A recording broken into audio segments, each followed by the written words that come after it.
All porn is gay. This comes to us from a series of articles by writer Henry Makow. I'll leave a link below to Henry Makow's website. If Hugh Hefner, the founder of Playboy, is any indication, a life dedicated to porn and promiscuity leads to homosexuality and impotence. The 60s icon of suave masculinity is, in old age, a grotesque self-parody.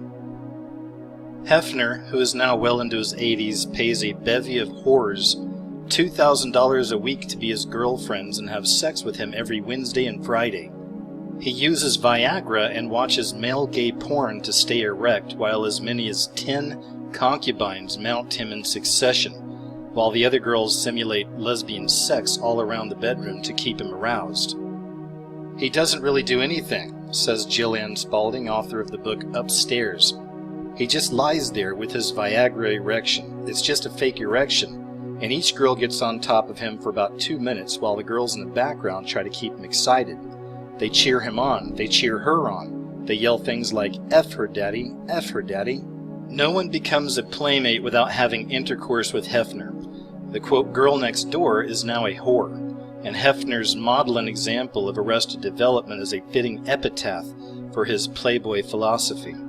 Playboy was never a spontaneous phenomenon. It is in fact a social engineering which is designed to foster homosexuality and the family breakdown. Spaulding is an ex-playmate, and she pulls no punches as she reveals what really goes on behind Hef's closed doors. Shocking and dangerous sexual practices, misguided and backstabbing young women echo through the infamous mansion's halls, and that's really just the tip of the iceberg. Spaulding actually wrote the book. She chose to publish it on her own and had vowed to give all proceeds to Prehad, which is a service that helps victims of domestic violence as well as the homeless. In the Playboy mansion, Hugh Hefner has what he calls his personal slaves. A personal slave is someone who has to follow all the rules of Hef where you're asked to move out. She gets to live in the house, but she has a 9:30 p.m. curfew, and she has to participate on Wednesdays and Fridays for sex night.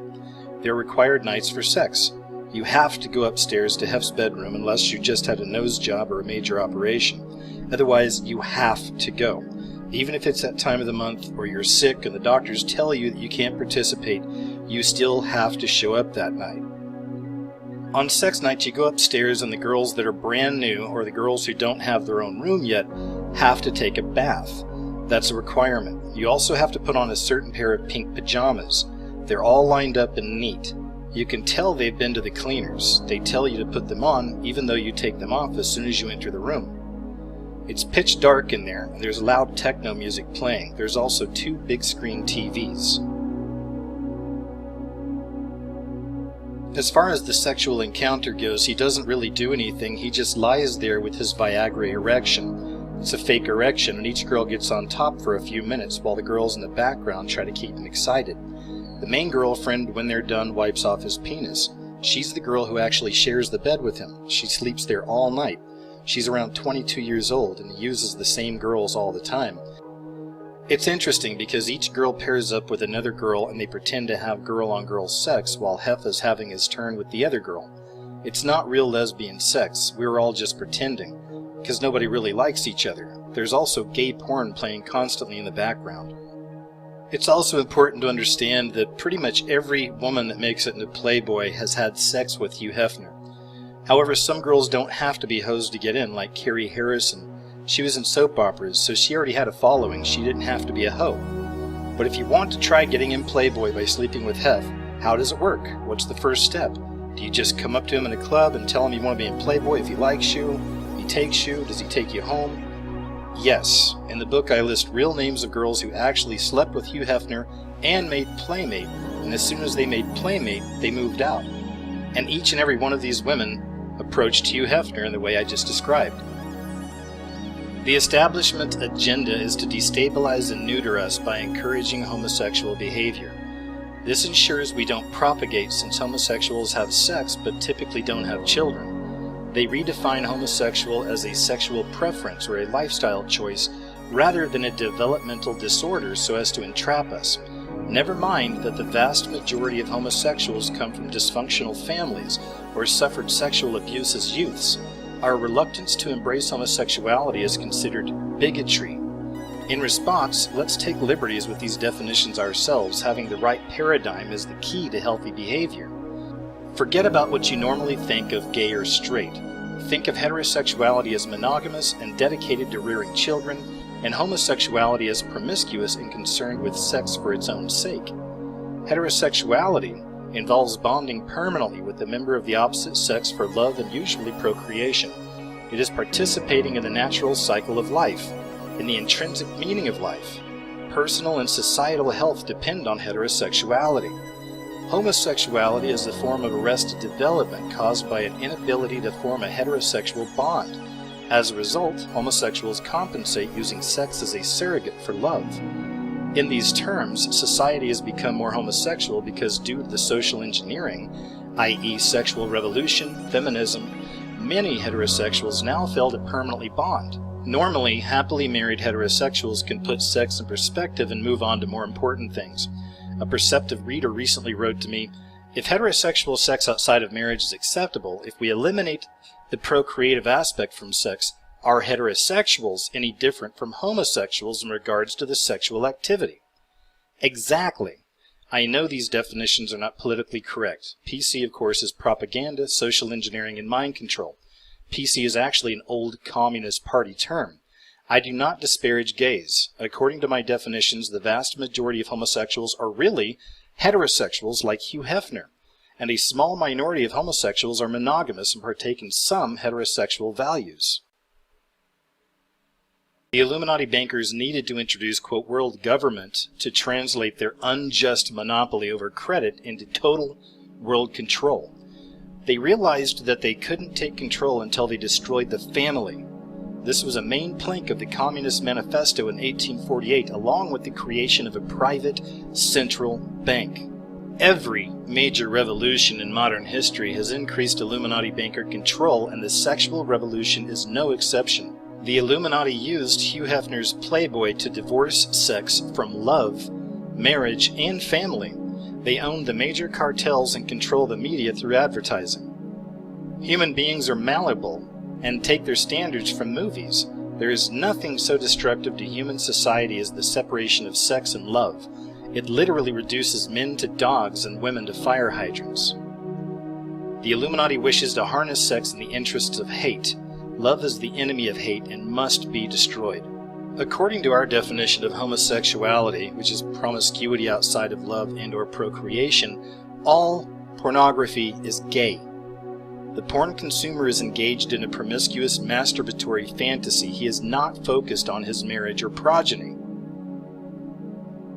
From what I have said, it should be clear that homosexuality is incompatible with heterosexuality, just as promiscuity is incompatible with monogamy.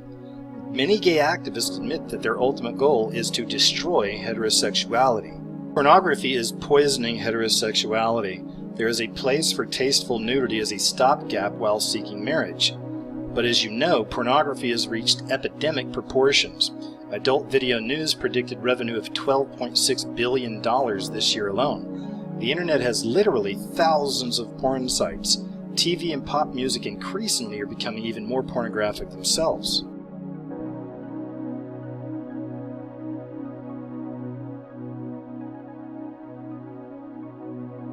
Pornography warps the way a man sees all women and girls. Many sites include girls as young as 14. I hate to burst the bubble on a billion-dollar industry, but young, naked women are practically identical. By that I mean they have identical equipment. Boobs and bush, symmetrical faces. Do men need to see literally thousands of examples of this? There is something addictive here. Why don't men get sick of it? Why don't they suffer from gynecologists' fatigue? The plethora of breasts and splayed legs takes the wonder out of sex and causes contempt for women and impotence. Maybe this is the point. Maybe new drugs will keep people running on empty. Sexual attraction is mostly a function of a woman's fertility. Women are designed to marry and procreate when they are young and most attractive. Marriage ensured that men would have to commit if they wanted sex. By undermining marriage, occult social engineers have turned a critical social and reproductive activity into a lifetime obsession. Better to divert, degrade, and control the masses. We were not prepared for the attack on our humanity by sexual liberation and porn. We didn't know our leadership had been subverted by the Illuminati. Marriage and family are the essential building blocks of society. Family ensures that each new generation is properly nurtured and prepared for life. Most people receive values, purpose, identity, and love from their family roles. Heterosexuality provides life with profound meaning. There is no greater potential for love than marriage and parenthood. Raising a child is the supreme act of devotion and faith in God and is practiced and tested every day. Homosexual social engineering is gradually destroying these sources of happiness and health, both personal and societal. In normal heterosexuality, sex is reserved for the courtship and procreation stage. With parenthood, sex becomes less important and eventually becomes pretty irrelevant. Thanks to porn, we are being re-engineered to behave like homosexuals, never to marry or have children. Instead of families, we have sex. Sex from cradle to grave with multiple partners. Sex. Everywhere you look, all the time. We suffer from arrested development with an adolescent fixation on our appearance and genitals. We remain stuck in courtship mode, never maturing and developing as intended.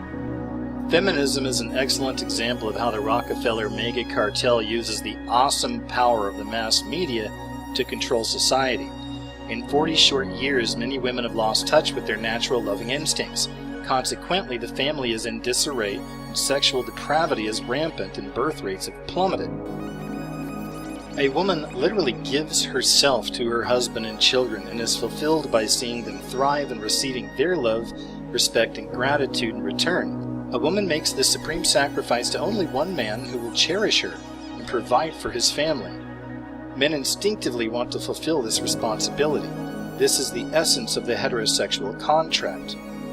Female power in exchange for male power expressed as love. Sex is the symbol of this exclusive bond. Marriage and family may not be for everyone, but it is the natural path for most. Feminism has trained women to reject this model as, quote, an old-fashioned, oppressive stereotype, even though it reflects their natural instincts. A British writer reported overhearing two young women talking about this subject, and they said, "All men are useless these days." "Yeah," said the other, "but the trouble is that they haven't risen to the challenge of feminism. They don't understand that we need them to be more masculine, and instead they have just copped out." So that's their logic. If women are less feminine, men will be more masculine? Men aren't designed to fight with women. They need to be affirmed by a woman's acquiescence and faith. When women constantly challenge them, men will cop out of marriage and family. So now that love and marriage has been discredited, women have nothing left to exchange for love but sex. Thus, many are unnaturally obsessed with appearance and pathetically give their bodies to all. Permanent love is not based on a woman's sex appeal or personality or achievements. Ultimately, it is based on self-sacrifice, for we love the people who love us. Aaron Russo was a famous Hollywood producer that passed away many years ago. But while trying to recruit Aaron Russo for the CFR, the Council on Foreign Relations, Nicholas Rockefeller told him that his family foundation created women's liberation using mass media control as part of a long-term plan to enslave humanity. He admitted that they wanted to, quote, chip us. You can Google Rockefeller Foundation and Women's Studies, and you'll get 500,000 citations on this. The hidden goal of feminism is to destroy the family, which interferes with state brainwashing of the young. Side benefits include depopulation and widening the tax base. Displacing men in the role of providers also helps to destabilize the family. A drastic paradigm shift is required to make sense of the world now. The Rockefellers are part of the private world central banking cartel that also controls media, defense, pharmaceutical, and other cartels. To protect their monopoly of credit and wealth, they are instituting a world police state, or world government, using the bogus 9/11 attacks and endless wars as a pretext. Rockefeller told Russo about this plan a year before 9/11 actually happened. The banking cartel needs a philosophy to justify enchaining mankind. That philosophy is Satanism. The cartel controls the world through a network of occult societies linked to Freemasonry, communism, the Vatican, and organized Jewry. The highest occult rank is known as the Illuminati. Modern Western culture is Masonic. It's based on Luciferianism. Freemasonry teaches that man, and not God, determines our reality. Naturally, they need to overrule natural and spiritual laws in order to assert their own control. They have noticed that people are diffident, malleable creatures who prefer to believe what they are told than trust their own reason or perception. Thus, for example, the media successfully promotes homosexual values that conflict with our natural instincts. Every facet of the mass media, which includes movies, TV, magazines, music, commercials, and news, it's all used for indoctrination and social control with the ultimate goal of enslavement. There is a connection between what happened in communist Russia and what is happening in America today. In both cases, the central banking cartel is asserting its totalitarian control. In order to destroy the family, the media convinced women that they could not rely on the heterosexual contract any longer. Myrna Blythe was the editor-in-chief of Ladies' Home Journal from 1981 to 2002. In her book called Spin Sisters, written in 2004, she says the media sold women a career in exactly the same drum-banging way that the happy homemaker had been sold to their mothers. The Illuminati undermined women's natural loving instincts using the following mantras. Number 1, men can no longer be trusted. Using the Lifetime Network as an example, Blythe concluded that all men are, quote, unfaithful rats, abusive monsters, dishonest scumbags, or all of the above. Women, on the other hand, were seen as flinty achievers who triumph despite the cavemen who want to keep them in their place. Number 2, that women are victims by virtue of their sex. Blythe says the media sends one message loud and clear: because we are women, we remain victims in our private lives, at work, in society as a whole. Thus, women must have a sense of grievance, entitlement, and rebellion. This same tactic was used to manipulate Jews, blacks, workers, and gays. Number 3, women should be selfish. Liberation and narcissism have merged, Blythe says. Leisure now means time for yourself, spent alone, or perhaps with one's girlfriends, but definitely without a spouse and kids. Endless articles preached the new feminist gospel that indulging yourself is an important part of being a healthy, well-adjusted woman. Number 4, sex is not reserved for love and marriage. Magazines like Glamour and Cosmopolitan urge young women to put out on their first date, or to ogle men openly, and to be an athlete in bed. There is no discussion of marriage or family. Such women can't trust a man enough to surrender themselves in love. And number 5, self-fulfillment lies in career success and not husband and family. The social rewards of holding down a job are critical to one's sense of dignity and self-worth, Betty Friedan pontificated. In fact, most work is deeply ordinary, Blythe observes. Thus, many women are schizophrenic as they attempt to reconcile their natural instincts with constant exhortations to do the opposite. The wreckage is broken families and dysfunctional people, and you see it everywhere. At the same time, Playboy magazine aimed a similar message at men that you don't need to get married to have sex, and that marriage and children are a bore. This consistent media drumbeat is organized brainwashing. Society has been totally subverted by the central banking cartel using a satanic cult, Freemasonry, as its primary instrument. Most Masons are unaware of the truth, but the owners of the mass media certainly are. We used to have a saying, as American as motherhood and apple pie, but only Satanists would trash motherhood. Far from empowering women, feminism has unsexed many. It has deprived them of a secure and valued social role and reduced them to sex objects and replaceable workers. Luciferians promote rebellion because they are defying what is natural and conducive to happiness. Like their symbol, Lucifer, they wish to play God. God's love can be seen in a woman's dedication to her husband and children. Thus the bankers must destroy it. And that concludes the articles. I had recently read one of these articles on one of my chat shows, and it was very powerful, had a really good response. And that's why I wanted to share this with you. I think the subject's incredibly important.